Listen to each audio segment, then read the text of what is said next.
আমাদের orthopaedics word আগে থেকেই সমৃদ্ধ।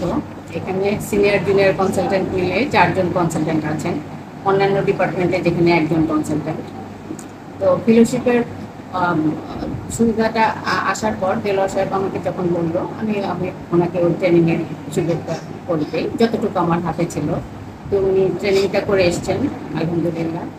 তো পিএলআইডি অপারেশন খুব ব্যয়বহুল একটা অপারেশন।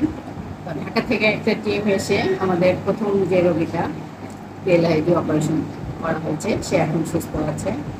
তো আমাদের লোকবলের ঘাটতি আছে, তো তারপরেও এক্সপার্ট জনবল অবশ্যই দরকার। তবে আমাদের যন্ত্রপাতির ঘাটতি অনেক। ইনস্ট্রুমেন্ট, আমাদের প্রয়োজনীয় ইনস্ট্রুমেন্ট পেলে এই সেবাটা আমরা আরও ত্বরান্বিত করতে পারবো। আমরা ঊর্ধ্বতন কর্তৃপক্ষের নিকট আমরা আবেদন আগেও লিখেছি, এখনও আরও প্রয়োজনীয় ইনস্ট্রুমেন্টের লিস্ট আমরা পাঠাবো। তো সরকার আমাদেরকে এইভাবে সহযোগিতা করলে আমরা জনগণের সেবা দিতে পারবো। এখানে দীর্ঘদিন অর্থোপেডিক্সে রোগী দেখতে গিয়ে এবং বাইরে প্র্যাকটিস করতে গিয়ে দেখলাম যে অনেক রোগীরই আমরা এখানে অপারেশন করি, কিন্তু বিশেষ করে স্পাইনের রোগীগুলো। তার মধ্যে one of the major cause হচ্ছে যেমন পিএলআইডি, এছাড়া আরও আছে listhesis, spondylolisthesis, burst fracture, scoliosis, স্পাইনের যে কোনো কিছু। এখানে তেমন কোনো অপারেশন হয় না। এই রোগীগুলো আমাদেরকে সবসময় ঢাকা বা আরও বড় সেন্টারে পাঠাতে হয়। গরিব রোগী বেশিরভাগই যেতে পারে না, দীর্ঘদিন ধরে ভুগতে থাকে। তার থেকে আমি এনকারেজ হলাম যে আমি নিজেই তাহলে স্পাইনে একটা ফেলোশিপ করি।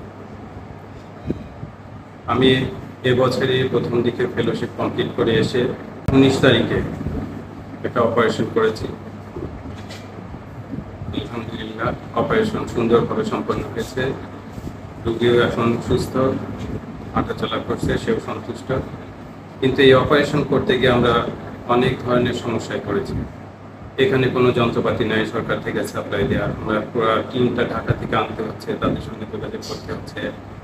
রোগীর ক্ষেত্রে খরচও একটু বাড়তি হচ্ছে, যদিও তা বাহিরের তুলনায় নগণ্য। কিন্তু সরকারিভাবে যদি এখানে সেই ইনস্ট্রুমেন্টগুলো সাপ্লাই থাকে, তাহলে আমরা রোগীকে আরও ভালো সেবা দিতে পারবো। সেবা পেতেছি খুব সুন্দরভাবে, সুস্থ আছি।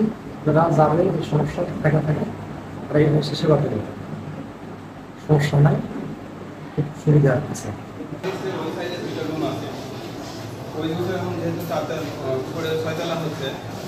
ওইখানে শিফট করলে এখানে আমাদের সিনিয়র কনসালটেন্ট, জুনিয়র কনসালটেন্ট যারা আছে তারা পড়তে পারে এবং আমরা একটা এরিয়া পাই, মানে অর্থোপেডিক্সের মধ্যে